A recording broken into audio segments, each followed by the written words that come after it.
The lonely hospital room. 9-year-old Camilla lay on a hospital bed, her small body propped on a thin mattress, staring up at the harsh fluorescent lights. She had come to the hospital after a nasty fall at school that left her leg badly injured. But after hours of waiting, no nurse or doctor had checked in on her, leaving her to bear the pain alone. She clutched the side of the bed, fighting back tears as the sharp, throbbing ache radiated through her leg. Camilla was no stranger to discomfort. She had overcome countless challenges after losing part of her right leg in an accident years earlier. Now, with her prosthetic leg removed, she felt doubly vulnerable in the sterile, unfamiliar room. Each pulse of pain reminded her that no one seemed to care. Nurses had walked by, their hurried footsteps echoing through the corridor, but none had stopped to ask her if she was all right. She tried to muster the courage to press the call button, but something about the atmosphere made her hesitate. Finally, after what felt like hours, the door creaked open.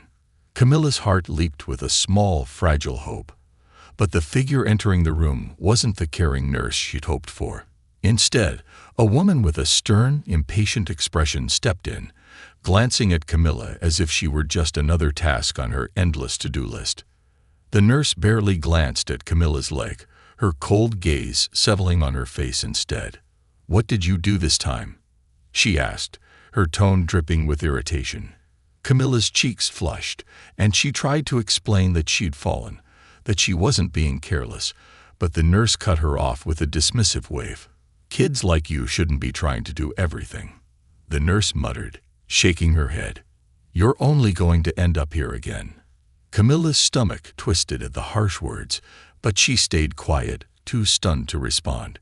She clutched the sheets tightly, staring down to avoid the nurse's unkind eyes.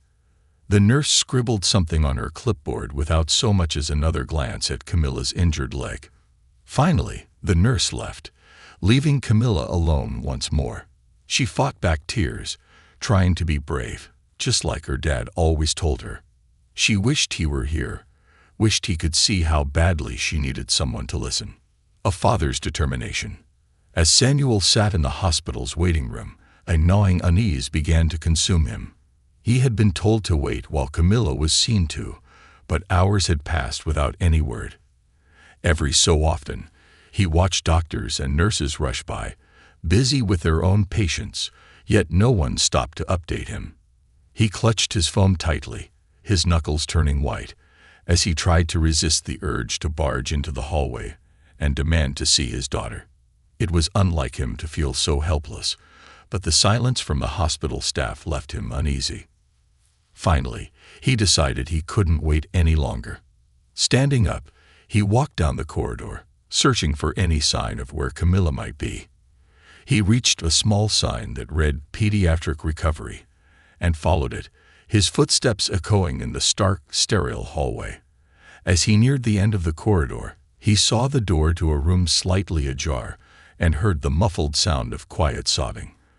A wave of fear washed over him. He knew that voice. Samuel pushed the door open, and his heart clenched at the sight of his daughter lying on the bed, her face pale, tears streaking down her cheeks. She looked so small and fragile against the backdrop of the white, impersonal room. He could tell from the way her body was tense, her hands clutching the bedsheets, that she was in considerable pain. And disturbingly, she was alone. "Camilla," he said softly, crossing the room in 2 strides and taking her hand. She looked up, relief washing over her tear-streaked face, as she tried to muster a smile. "Dad," she whispered, her voice barely audible, hoarse with pain and exhaustion. Samuel's heart sank as he took in her appearance. He had seen Camilla brave through countless doctors' visits, painful therapies and uncomfortable adjustments to her prosthetic leg, yet he had never seen her so defeated. She had always been his little warrior, full of strength and resilience. But today she looked broken. "What happened?" he asked, brushing a strand of hair from her forehead, his voice full of both concern and restrained anger. "Why are you alone?" Camilla swallowed, her eyes filling with fresh tears. She looked down at her leg, which was now badly bruised and swollen. The nurse, She. Her voice trailed off as she tried to find the words. Samuel squeezed her hand gently. It's okay, honey. You can tell me. Camilla took a shaky breath, her small fingers tightening around his as if drawing strength from his presence. The nurse came in, but she didn't help me. She didn't even look at my leg. She made me feel like I was a bother, like I didn't matter. As Camilla recounted the nurse's dismissive words and the way she'd been ignored, Samuel felt a surge of anger rising within him. Each word from his daughter's mouth added fuel to the fire, his heart pounding with a fierce protectiveness. He couldn't believe what he was hearing. How could anyone treat a child, especially his child, with such callousness? She said. Camilla hesitated, her eyes avoiding his as she blinked back more tears. She said that I shouldn't be trying to get around on my own, that I'd just end up back here if I did. Samuel's jaw clenched, and he could feel his pulse pounding in his temples. She said that? He asked, his voice barely concealing his outrage. Camilla nodded, the humiliation and hurt evident in her eyes. She looked so small, so defeated, and it tore at his heart. He wanted to tell her that everything would be okay, that he would fix this, but he also knew that the damage this nurse had inflicted went deeper than the physical pain. He took a deep breath, struggling to keep his voice calm for her sake. I'm here now, Camilla, he said softly, holding her hand tightly. And I promise you, no one is going to treat you like this again. A faint glimmer of hope flickered in Camilla's eyes as she looked up at him. She trusted him. He could see it in her gaze. She believed he would protect her, that he would make things right. It was the kind of faith only a child could have in their parent, and Samuel felt a renewed sense of purpose settle over him. He would not let her down. Samuel stayed by Camilla's side for a while, calming her down, reassuring her, and wiping away the traces of her tears. But as he sat there, his mind raced. He knew he couldn't leave things as they were.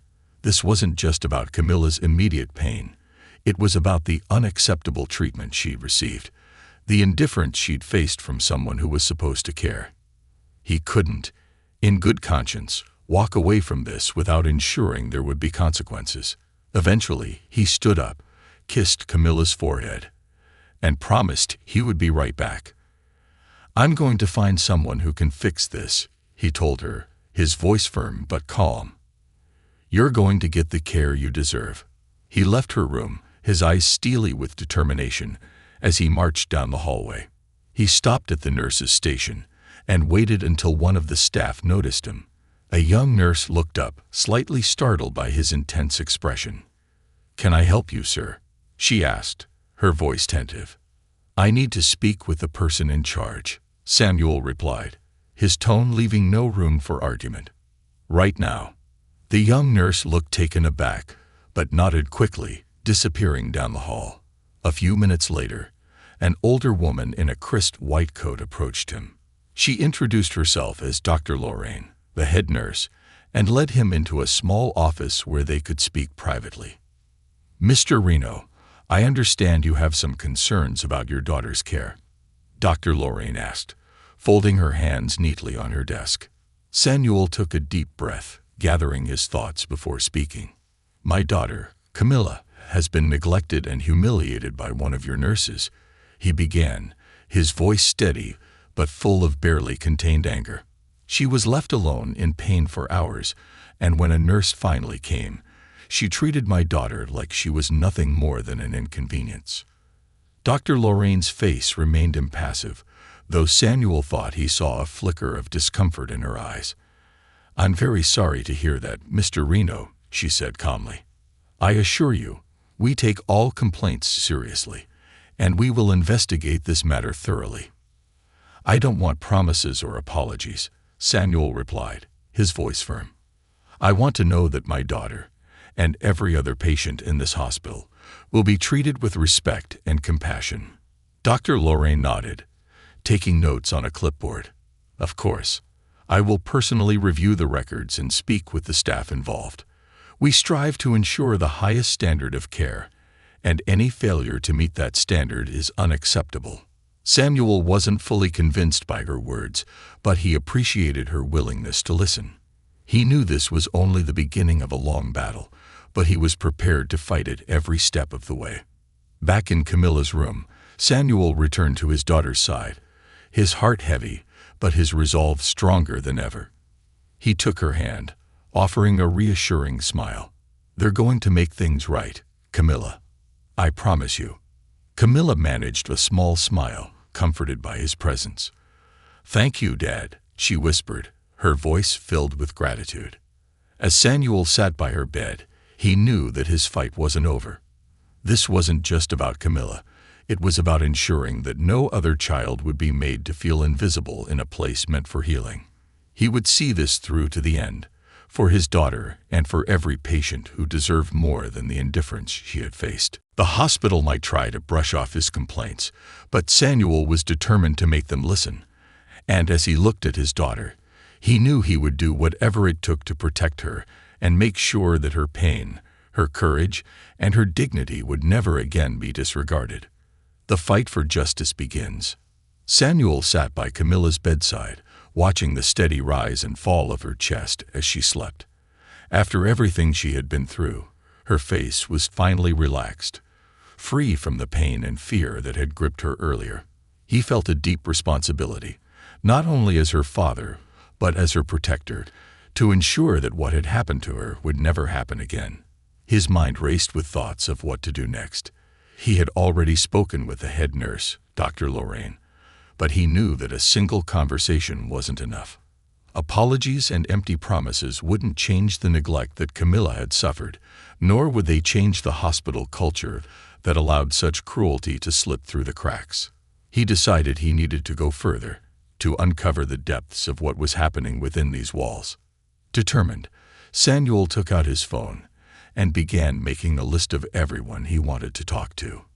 He wrote down the names of the nurses he had seen in the hallway, noting their hurried, indifferent expressions as they passed by. He jotted down the names of the senior staff members listed on the hospital's directory, planning to hold each of them accountable for the role they played in overseeing patient care.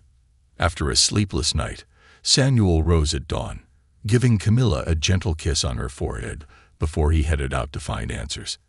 His first stop was the administration office, where he demanded a meeting with the hospital's director. The receptionist, a young woman with a polite but nervous smile, told him that the director, Dr. Martin Hayes, was unavailable. "Please, sir," she said, her voice wavering under the intensity of his gaze. "I understand that you're upset, but Dr. Hayes has a full schedule today." Samuel's patience was thinning, but he forced himself to stay calm. "I need to speak to someone who can make decisions," he replied, his voice firm. "If Dr. Hayes is too busy, then find me someone who isn't. This is about my daughter, and I won't be brushed off." The receptionist's cheeks flushed, and she fumbled with her computer. After a few moments, she looked up. "I'll see if Dr. Lorraine, our head nurse, is available to speak with you. She might be able to address your concerns more directly." Samuel clenched his jaw, but nodded, recognizing that he wasn't going to reach the director just yet. He agreed to wait, and after several tense minutes, Dr. Lorraine appeared, her expression carefully controlled. "Mr. Reno," she said, greeting him with a measured smile, "I understand you still have concerns about Camilla's care." Samuel nodded, his eyes narrowing as he followed her into a private office. "Dr. Lorraine, I'm not here just for an apology," he said, getting straight to the point. "I want to know why my daughter was left in pain for hours and why she was treated with such disregard. This isn't just about one nurse. I need to understand how this happened, how a place that should be a sanctuary for healing could let a little girl suffer alone." Dr. Lorraine took a deep breath, glancing down at her hands before meeting his gaze. "Mr. Reno, we take every complaint seriously, and we are conducting a review of Camilla's case. But please understand, we are a busy hospital. The volume of patients we see daily." "Don't try to hide behind numbers," Samuel interrupted, his tone steely. "My daughter is not just a number. She's a person, a child who deserved your care and attention. Are you telling me that basic compassion is too much to expect?" Dr. Lorraine paused, clearly taken aback by the intensity of his words. She folded her hands, looking at him with what seemed to be a hint of sympathy. "Mr. Reno, I can assure you that we're doing everything we can to ensure this doesn't happen again. But as I said, we're in the middle of an investigation, and there's a process we must follow." Samuel shook his head, feeling his frustration build. "A process," he echoed, disbelief tinging his words. "While you're tied up in your process, my daughter was lying there, terrified and in pain. Processes don't comfort children. Compassion does. Understanding does. And neither of those things were present in that hospital room." Dr. Lorraine opened her mouth to respond, but Samuel wasn't finished. He leaned forward, his voice dropping to a low, controlled tone. "I intend to make sure that this hospital understands the full impact of what happened. If that means going public, if that means rallying other parents, I'm prepared to do it. No family should ever have to experience this. My daughter deserves better. And so does every other patient who comes here." Dr. Lorraine's expression shifted, her professional mask cracking slightly. "Mr. Reno, I understand your frustration, and I sympathize deeply. I'll escalate your concerns to Dr. Hayes myself and make sure he's aware of the gravity of this situation." Samuel's gaze didn't waver. He wanted to believe her, but he knew words could only go so far. "I expect follow-up," he said firmly. "And I expect change. If I don't see action, I won't hesitate to take this to the next level." Dr. Lorraine nodded, and Samuel could see a flicker of respect in her eyes. "You have my word, Mr. Reno. We will address this." Later that afternoon, Samuel returned to Camilla's room, his heart heavy with the weight of what lay ahead. He wasn't sure if his conversation with Dr. Lorraine would make a difference, but he couldn't afford to give up. Camilla was awake, propped up on the bed, her face still pale but her eyes brightening when she saw him. "Did you talk to them, Dad?" she asked, her voice hopeful. Samuel smiled, sitting beside her and taking her hand. "Yes, sweetheart. I spoke to the head nurse. I told her that what happened to you was unacceptable and that I won't let it happen to anyone else." Camilla's fingers tightened around his, and she nodded, her gaze steady. "Thank you, Dad. I was so scared. But knowing you're here, it makes it better." Samuel brushed a strand of hair from her face, feeling a surge of love and protectiveness. "I'm not going anywhere," he promised. "And we're going to make sure that this place becomes a place of kindness, just like it's supposed to be." For the first time since her ordeal began, Camilla managed a small smile. The bruises and pain were still there, but her father's presence gave her strength. And in that moment, Samuel felt a renewed sense of determination. His daughter had suffered enough. He would make sure that this hospital didn't just hear his words but felt them, deeply and permanently. The next step, rallying support. Samuel knew that holding a single person accountable wasn't enough. He began reaching out to other parents, families, and local advocacy groups, sharing Camilla's story and gathering accounts from others who had faced similar experiences. Soon, he discovered that Camilla's experience was far from unique. Other children, elderly patients, and even vulnerable adults had encountered indifference and neglect at the hands of the hospital staff. Some parents were hesitant to speak up, afraid of retaliation or fearing they wouldn't be believed, but Samuel encouraged them to come forward. He arranged a meeting at a local community center, where parents and former patients could share their stories openly. Word spread, and soon, more families reached out, eager to join the cause. Samuel realized that this wasn't just about Camilla anymore. It was about a larger problem that demanded attention. During one of these gatherings, a mother approached Samuel with tears in her eyes. "Thank you for standing up, Mr. Reno," she said, her voice breaking. "My son was treated the same way, left alone, ignored. We thought it was just us, that maybe we were expecting too much." Samuel shook his head, placing a reassuring hand on her shoulder. "You're not alone," he replied firmly. "None of us are. And together, We're going to make sure our voices are heard." As he listened to each story, Samuel's resolve hardened. These families had endured silent suffering for too long, but now they had a chance to bring about change. He knew it wouldn't be easy, that there would be pushback, but he was prepared to see this fight through to the end. That evening, as he returned to the hospital and sat by Camilla's bedside, Samuel felt a sense of purpose like never before. He looked at his daughter, who had fallen asleep with a peaceful expression, her face relaxed for the first time since her ordeal began. She was his inspiration, his reason for fighting, and he knew that no matter how long it took, he would ensure that she, and every other patient, received the respect and care they deserved. In that quiet room, Samuel made a vow to himself and to Camilla. He would fight until every hospital room was a place of healing, until every patient was treated with dignity, and until no family ever had to endure the anguish that his daughter had faced. This was only the beginning, but Samuel was ready. He would be the voice for the voiceless, the advocate for those too afraid to speak, and he would not rest until justice was served. A community united. The morning after Samuel's meeting with the other families, his phone buzzed non-stop with messages of support and gratitude. Word had spread through the community, reaching even those who hadn't experienced neglect firsthand. It seemed everyone had either a story to tell or a loved one who had suffered in silence. Samuel felt both humbled and overwhelmed. What started as a father's quest for justice for his daughter had grown into something larger, something that was beginning to stir hope in people who had nearly given up on being heard. Samuel arrived at the hospital later that morning, his resolve strengthened by the collective voices he now carried with him.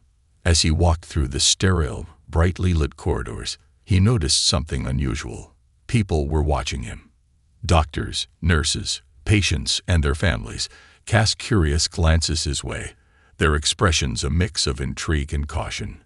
He had become a symbol of resistance, a quiet disruptor in the hospital's polished halls.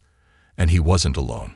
Several other parents and former patients had gathered in the hospital's lobby, waiting to meet with him.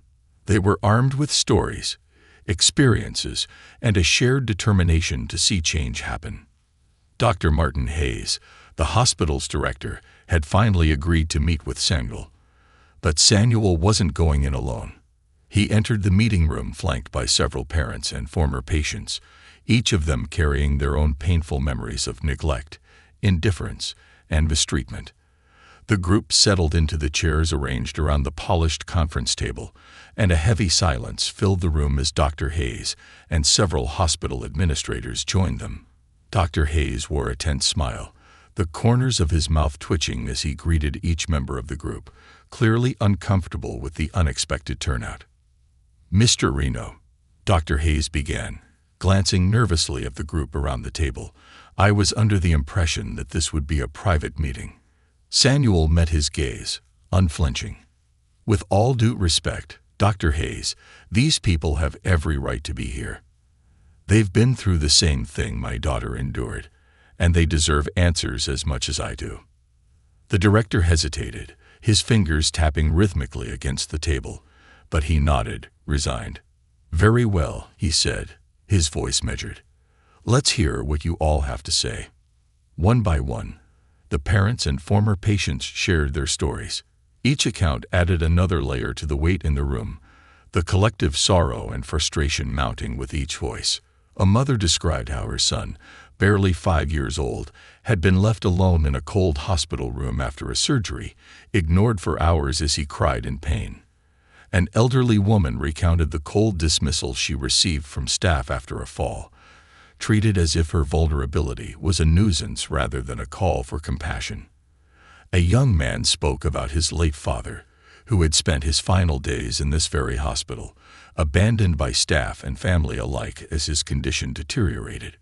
As the stories continued, Samuel watched Dr. Hayes, studying his reaction. The director's face was a mask of politeness, but every so often, a flicker of discomfort would cross his features. He shifted in his seat, avoiding eye contact with the people whose lives his hospital had so deeply affected. When it was finally Samuel's turn to speak, He took a deep breath, steadying himself.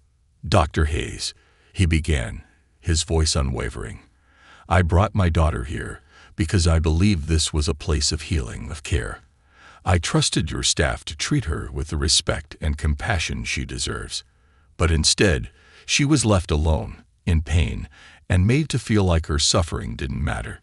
And from what I've heard today, her experience is far from unique." Dr. Hayes opened his mouth to respond, but Samuel held up a hand, silencing him. "You've heard these stories, Dr. Hayes. This isn't just about my daughter or any one patient. This is a systemic issue. And it's clear that your hospital has fostered a culture where compassion is secondary to efficiency, where patients are numbers rather than people. This has to change." Dr. Hayes finally spoke, his voice soft but firm. "Mr. Reno, I appreciate your passion and I understand your concerns, but running a hospital is a complex endeavor. We're dealing with limited resources, increasing patient loads, and a staff that's often stretched thin.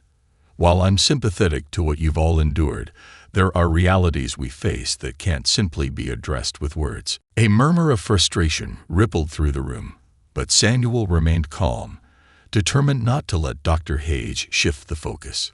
"No one here is asking for miracles, Dr. Hayes," he replied, his voice steady. "We're asking for basic humanity, for a commitment to dignity and respect. If resources are an issue, let's work together to find solutions. But excuses won't heal the harm that's been done, and they won't change what my daughter and so many others have suffered." Dr. Hayes sighed, rubbing his temples.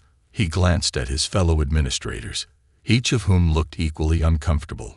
Finally, he nodded, his expression weary but resolute. "Very well. I understand that words won't suffice here. I'll authorize an internal review of patient care standards and conduct a series of training sessions focused on compassionate care. We'll also be setting up a hotline where patients and their families can report instances of neglect directly to the administration." It was a small concession, but Samuel knew it was a start. He glanced around the room, meeting the eyes of the parents and former patients who had shared their stories. He could see the spark of hope in their expressions, the glimmer of relief that they were finally being heard. After the meeting, Samuel walked through the lobby with the other parents, each of them expressing gratitude for his courage and determination. But he knew that the real work was just beginning. Change, he had learned, was rarely swift or easy. It would take perseverance, vigilance, and a community united in purpose. As they parted ways, exchanging contact information and promising to stay in touch, Samuel felt a renewed sense of purpose. When he returned to Camilla's room, she was sitting up in bed, her face brightening when she saw him. "Did they listen, Dad?" she asked, her voice filled with quiet hope. Samuel smiled, pulling a chair up to her bedside. "They listened, sweetheart, and they promised to make things better." Camilla's eyes sparkled with relief, and she reached out to take his hand. "Thank you," she whispered, her voice barely audible. They sat in comfortable silence for a while, each of them lost in their thoughts. Samuel felt a profound sense of gratitude for his daughter's resilience, her quiet strength that had inspired him to fight for justice, and he knew, in his heart, that their journey was far from over. A ripple of change. The following weeks brought subtle but meaningful changes to the hospital. Notices appeared on bulletin boards and in waiting rooms, informing patients of the new care standards and the hotline for reporting issues. Staff members began attending training sessions on compassionate care, led by a team of experienced professionals brought in specifically for this purpose. Dr. Hayes himself oversaw these sessions, a visible reminder of the commitment he had made. Parents and patients began to notice the shift in attitude among the staff. Nurses who once hurried past without a second glance now took the time to check on their patients, offering words of comfort and reassurance. Doctors who had once seemed distant and detached began to engage more openly with families, explaining procedures and answering questions with a newfound patience. Samuel returned to the hospital several times to meet with Dr. Hayes and monitor the progress of the reforms. Each time, he brought along members of the community who had joined his cause, their presence a reminder of the strength in unity. He knew that this wasn't about policing or punishment, but about building a culture of empathy and respect. One afternoon, Samuel was sitting with Dr. Hayes in his office, reviewing the latest feedback from patients and families. The director looked visibly more relaxed, a faint smile crossing his face as he read a letter from a mother who praised the care her son had received. "It seems like things are changing," Dr. Hayes remarked, glancing up at Samuel with a hint of pride. "The staff has really embraced the new standards, and the feedback has been overwhelmingly positive." Samuel nodded, a sense of accomplishment swelling within him. "People just want to feel seen and heard, Dr. Hayes. That's all anyone ever wanted." Dr. Hayes leaned back in his chair, his expression thoughtful. "You know, Mr. Reno, I wasn't sure about this at first. I thought you were just another disgruntled parent. But seeing the impact of these changes, it's humbling. I want you to know that you've made a difference here, not just for Camilla, but for everyone who walks through our doors." Samuel smiled, nodding. "That's all I ever wanted." As he left Dr. Hayes' office and made his way back to Camilla's room, Samuel felt a profound sense of peace. He had come here for his daughter, but in fighting for her, he had found a purpose that went beyond their family. He had become a voice for those who couldn't speak, a champion for compassion in a world that often prioritized efficiency over empathy. And as he sat beside Camilla, watching her sleep with a peaceful expression, he knew that they had truly accomplished something remarkable. The hospital would never be the same, and neither would he.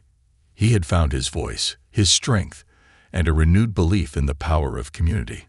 Together, they had transformed pain into purpose, and in doing so, they had changed the world, one act of kindness at a time. The struggle for lasting change. In the weeks that followed, Samuel's determination to make a lasting impact drove him forward relentlessly. He could see that the hospital staff were making efforts to show more compassion, but he wasn't satisfied with surface-level changes. Samuel had learned from talking to other families that the culture of neglect and indifference went deep. For true change, he knew that structural reforms were needed, and he was prepared to go the distance. One morning, Samuel received an email from a local journalist, Amanda Lewis, who had heard about his efforts and wanted to cover the story. She was well known for her work exposing corruption and her dedication to social justice issues. After a brief exchange, they arranged to meet at a cafe near the hospital. Sitting across from Amanda, Samuel shared Camilla's story from the beginning, recounting every painful detail of her experience in the hospital. Amanda listened intently, taking notes, her expression hardening as she heard about the nurse's dismissive words, the hours Camilla spent alone, and the casual indifference of the staff. "This is unacceptable," Amanda said, her voice firm. "No one, especially a child, should have to go through that. It sounds like the hospital's trying to make changes, but are they really committing to a full transformation?" Samuel nodded thoughtfully. "They've made some positive steps, but I think there's still a long way to go. It's more than just treating patients well. It's about accountability, transparency, and respect. They need to remember that patients aren't just case numbers. They're human beings with real needs and feelings." Amanda jotted down his words, her eyes sharp with determination.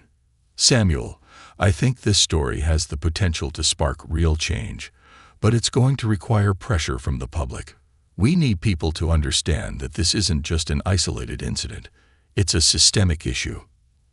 After their meeting, Amanda published a powerful piece titled, "The Hospital That Forgot Compassion: A Father's Fight for His Daughter's Dignity." The article struck a nerve with readers across the city.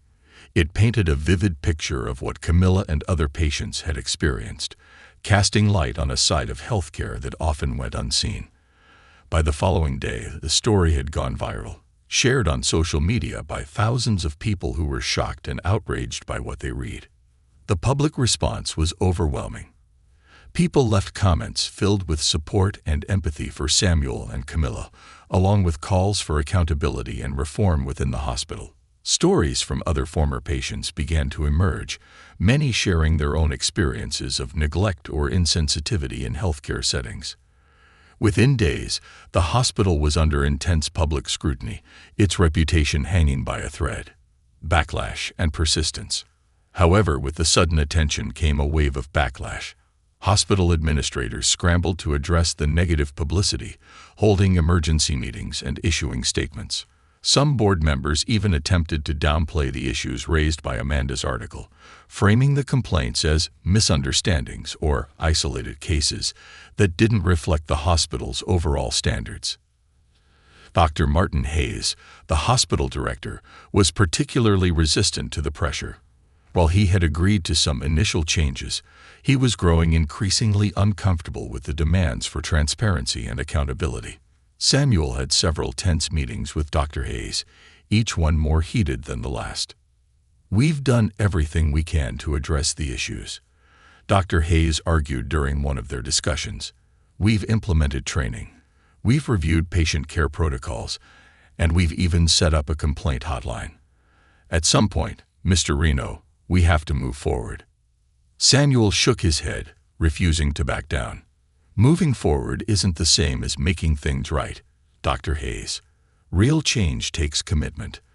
This isn't just about policies. It's about a mindset.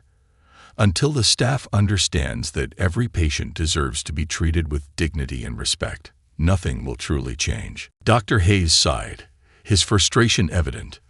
"Mr. Reno, with all due respect, you're a parent, not a healthcare professional. You may not fully understand the pressures we face in this field." Samuel's eyes narrowed. "I don't have to be a doctor to understand compassion, Dr. Hayes. My daughter was left in pain, humiliated by someone who was supposed to help her. I may not know the challenges of your job, but I know what it feels like to be a father watching his child suffer." The director's face softened slightly, and he looked away, as though grappling with something he didn't want to admit. But he quickly masked his discomfort, his professional demeanor snapping back into place. "I understand, Mr. Reno," he said tersely. "We'll continue working on improvements.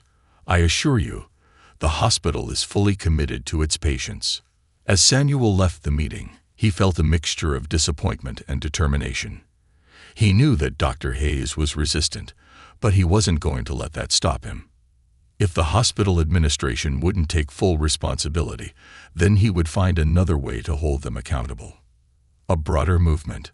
Over the following days, Samuel continued to work with Amanda and other community leaders to keep the pressure on the hospital. His efforts expanded beyond just reforming the hospital's practices. He wanted to start a movement that would address compassion and accountability across all healthcare institutions in the city. He reached out to advocacy organizations, healthcare reform groups, and even local politicians, sharing Camilla's story and calling for systemic changes in patient care standards. He proposed policies that would require mandatory training for healthcare workers on empathy and communication, along with stronger enforcement of patient rights. Several city council members showed interest, recognizing that the issue of neglect in hospitals affected more than just one family. Meanwhile, the hospital's management faced mounting pressure from both the public and regulatory agencies. Anonymous reviews from current and former employees began to surface, exposing additional issues within the hospital's culture. Some employees revealed that they, too, had felt pressured to prioritize efficiency over compassion, often fearing retaliation if they took extra time to provide emotional support to patients. The mounting criticism led to a formal investigation by the city's health department. Inspectors were sent to review patient care practices, and interviews with hospital staff revealed troubling insights into a culture that prioritized productivity over empathy. The hospital was given a warning and instructed to implement reforms or risk further consequences. Hope and healing for Camilla. Amidst the intense public scrutiny, Samuel's first priority remained Camilla. She was still recovering, both physically and emotionally, from her experience. Each time they visited the hospital for follow-up appointments, Samuel noticed that staff were more attentive, taking extra time to explain procedures and check in on Camilla's comfort. but he knew that her journey of healing would take time. One day, as they left an appointment, a young nurse stopped them in the hallway. Her face was kind, and she wore a soft smile as she knelt to Camilla's level. "Camilla," she said gently, "I just want you to know that what you went through here won't be forgotten. People are listening because of you, and they're making changes to help others. You're very brave." Camilla's face lit up with a shy smile. She looked up at her father, her eyes filled with a quiet pride. Samuel squeezed her hand, feeling a swell of emotion. His little girl had become a symbol of courage, and her strength was inspiring change beyond what he had ever imagined. As they left the hospital, Samuel felt a renewed sense of hope. He could see the impact of their fight, not just in the hospital but in the community as a whole. People were beginning to understand that compassion wasn't just a nice gesture. It was an essential part of healthcare, something that couldn't be sacrificed in the name of efficiency. The first step toward change. The day finally came when the hospital held a public forum, inviting patients and families to share their experiences and offer suggestions for further improvements. The event was held in a large auditorium, and Samuel was among the speakers, alongside several other parents and former patients who had joined him in the fight for reform. When it was Samuel's turn to speak, he stepped up to the podium, looking out at the crowd. His voice was steady as he shared Camilla's story once more, but this time, he spoke with a sense of closure. He thanked the hospital for the changes they had made, but he also reminded them of the work that still needed to be done. "Change doesn't happen overnight," he said, his voice resonating through the room. "It takes time, commitment, and the courage to admit when we've fallen short. This hospital has taken important steps, but the journey isn't over. We have to keep pushing forward, for every patient who walks through these doors, and for every family who entrusts you with their loved ones." As he finished speaking, the room erupted in applause. Samuel stepped down, feeling a weight lift from his shoulders. For the first time, he felt that Camilla's suffering had been transformed into something meaningful, something that would leave a lasting impact. A new beginning. In the months that followed, the hospital continued its journey toward reform. Staff members who had once been indifferent found new purpose in their roles, inspired by the stories of patients like Camilla. Training sessions became a regular part of their schedules, and the hospital set up a patient advisory board to ensure that the voices of families were heard in all major decisions. For Samuel and Camilla, life slowly returned to normal. Camilla's leg healed, and she resumed her usual activities, her spirit as resilient as ever. But she carried with her the memory of what she had endured, a reminder of the strength that lay within her. One evening, as they sat together at home, Camilla turned to her father, her eyes thoughtful. "Dad," she said softly, "do you think what happened to me really changed anything?" Samuel looked at her, his heart swelling with pride. "Yes, Camilla. You helped change a lot of things. Because of you, people are learning to be kinder, to listen, and to remember that every patient deserves to be treated with respect. And that's something no one will ever forget." Camilla smiled, a quiet confidence settling over her. She knew that her experience had been painful, but it had also shown her the power of her own voice.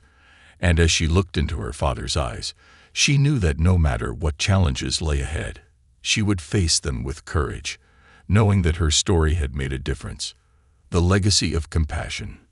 Months had passed since Samuel's fight for accountability at the hospital had begun, and he could see the transformation each time he walked through its doors with Camilla. What once felt like an impersonal, indifferent institution now seemed to pulse with a renewed spirit of care and empathy. Staff members greeted patients with warm smiles, took time to listen, and treated each visitor not just as a medical case, but as a human being deserving of compassion. Camilla had become somewhat of a hero in her community. Though still young, she had inspired countless others by facing her ordeal with bravery and resilience. Samuel watched as his daughter grew stronger, her quiet strength blossoming into a newfound confidence. They still talked about her experience, processing the painful memories together, but Samuel could see that she was starting to find peace. One day, a letter arrived in their mailbox, bearing the hospital's insignia. Samuel opened it and found an invitation for him and Camilla to attend a dedication ceremony. The hospital was unveiling a new wing, designed to offer specialized care for pediatric patients, especially those with disabilities. The letter explained that the wing would be named the Camilla Reno Pediatric Care Center, in honor of her bravery and the positive change her story had inspired. Samuel felt a lump form in his throat as he read the letter aloud to Camilla. She looked up at him, her eyes wide with a mix of disbelief and pride. "They're naming it after me," she asked softly, as though she couldn't quite believe it. He nodded, smiling. "Yes, sweetheart. You inspired all of this. Your courage helped make this happen." Camilla hugged him tightly, the emotion of the moment washing over them both. Samuel knew that this was more than just a name on a building. It was a testament to the power of resilience, a physical embodiment of the change they had fought for. The dedication ceremony. The day of the dedication ceremony dawned bright and clear. Samuel and Camilla arrived at the hospital early, greeted by familiar faces, nurses, doctors, and even other patients and families who had joined their cause. The hospital lobby buzzed with excitement, and a crowd had gathered near the entrance to the new pediatric wing. Dr. Hayes approached them, looking both proud and humble as he extended his hand to Samuel. "Mr. Reno, Camilla," he said warmly, "I want to thank you both. Your courage has changed this hospital in ways I could never have imagined. This wing is just the beginning of our commitment to compassionate care." Samuel shook his hand firmly, a silent understanding passing between them. He could see that Dr. Hayes had genuinely come to appreciate the importance of empathy and respect in healthcare. The journey had been difficult and at times contentious, but they had both grown through it. Dr. Hayes led them to a podium where a plaque bearing Camilla's name had been unveiled. Samuel looked down at his daughter, pride radiating from every fiber of his being. Camilla stood beside him, her eyes shining as she gazed at her name etched in bronze, a symbol of her strength and resilience. When it was Samuel's turn to speak, he took a deep breath, his voice filled with gratitude and humility. "Today, we're here to celebrate something bigger than any one person," he began, looking out at the crowd. "This isn't just about my daughter, Camilla. It's about every patient who has ever walked through these doors and every family who has trusted this hospital with their loved ones. It's about creating a place where people are seen, heard, and treated with the dignity they deserve." He paused, looking down at Camilla. "My daughter has shown me that even the smallest voices can make a big difference. This wing stands as a reminder that compassion is not a luxury in healthcare, it's a necessity. And I hope that every doctor, nurse, and patient who enters this building will carry that spirit forward." The audience erupted into applause, and Samuel felt a swell of emotion as he looked around, realizing just how far they had come. He could see the impact of their journey etched into the faces of the people around him, a testament to the resilience and unity they had cultivated together. The next chapter. After the ceremony, Samuel and Camilla walked through the new pediatric wing together. The rooms were bright and colorful, decorated with artwork created by local children, and each room was equipped with special features designed for comfort and accessibility. In the hallway, murals depicted scenes of bravery, kindness, and unity, and homage to the spirit of the patients who would pass through those doors. A nurse approached them, smiling warmly. "Thank you, Camilla," she said, kneeling to her level. "Because of you, we're able to make this a place of hope and healing for every child who comes here. You're an inspiration to all of us." Camilla smiled shyly, glancing up at her father for reassurance. Samuel placed a reassuring hand on her shoulder. "You're a hero, Camilla," he said softly. "Never forget that." As they continued down the hallway, Samuel couldn't help but feel a profound sense of peace. He had entered this fight driven by anger and hurt, but he had come out of it with a newfound understanding of what true compassion looked like. He realized that the battle for justice wasn't just about holding people accountable. It was about building a better world, a world where empathy and respect were at the heart of every decision. Building a lasting legacy. In the weeks following the dedication ceremony, Samuel continued to stay involved with the hospital's patient advocacy efforts. He joined a committee that met monthly to review patient feedback and discuss ways to improve care. He spoke at community events, sharing Camilla's story and encouraging others to stand up for what they believed in. The support from the community had been overwhelming, and Samuel was determined to use it as a force for lasting change. Camilla, meanwhile, had returned to her daily life with a newfound confidence. She still faced challenges, but she approached each one with a strength that Samuel knew would carry her through anything. Her experience had taught her that even though life could be difficult, she was capable of making a difference, and she carried that lesson with her everywhere she went. One afternoon, as Samuel was organizing notes for an upcoming committee meeting, he received an unexpected phone call. It was from a nearby hospital that had heard about the changes at Camilla's hospital and wanted his advice on implementing similar reforms. "Mr. Reno," the administrator on the line said, "your story has inspired us. We want to create a culture of compassion here too, and we'd love to learn from what you and your daughter accomplished." Samuel was taken aback but honored. He spent hours discussing best practices, sharing insights from his journey, and offering practical steps for fostering empathy within healthcare settings. He could feel that their story was creating ripples far beyond their community, sparking a movement that would bring about real, lasting change. A new era of hope. The years passed, and the impact of Samuel and Camilla's journey continued to resonate. The hospital's new pediatric wing became a model of compassionate care, attracting healthcare professionals from across the country who came to study its methods. Samuel was invited to speak at conferences and events, and each time he shared their story, he felt the powerful reminder of Camilla's courage and the importance of fighting for what was right. As Camilla grew older, she remained deeply connected to the legacy she had helped create. She visited the hospital frequently, spending time with young patients and offering words of encouragement. She shared her own journey with them, showing them that they, too, had the power to overcome adversity. One day, as Camilla walked through the halls of the pediatric wing bearing her name, she was stopped by a young girl in a wheelchair. The girl looked up at her with wide, hopeful eyes. "Are you the Camilla?" she asked, her voice filled with awe. Camilla knelt down beside her, smiling gently. "Yes, I am. What's your name?" "Lily," the girl replied shyly. "I was scared to come here, but everyone kept telling me about you and how brave you are. It made me feel like I could be brave too." Camilla felt a surge of emotion, and she took Lily's hand, giving it a gentle squeeze. "You're already brave, Lily," she said. "Just remember that you're never alone. There are people here who care about you, who want to help you get through this."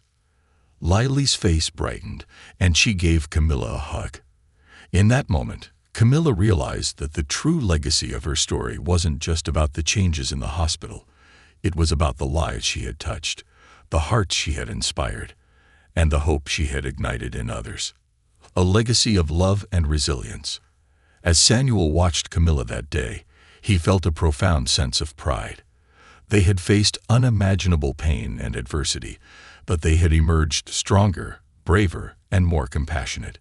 Together, they had built something beautiful out of their suffering, a legacy that would live on in the lives of countless others. And though Samuel knew there would always be challenges ahead, he was comforted by the knowledge that they had made a difference. They had transformed pain into purpose, and in doing so, they had shown the world the true power of resilience, love, and compassion. As they walked out of the hospital together, Camilla looked up at him, a quiet strength in her eyes. "Dad," she said softly, "I'm glad we went through all of this. It was hard, but I think it was worth it."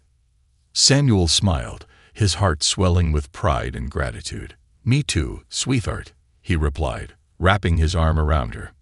"Me too."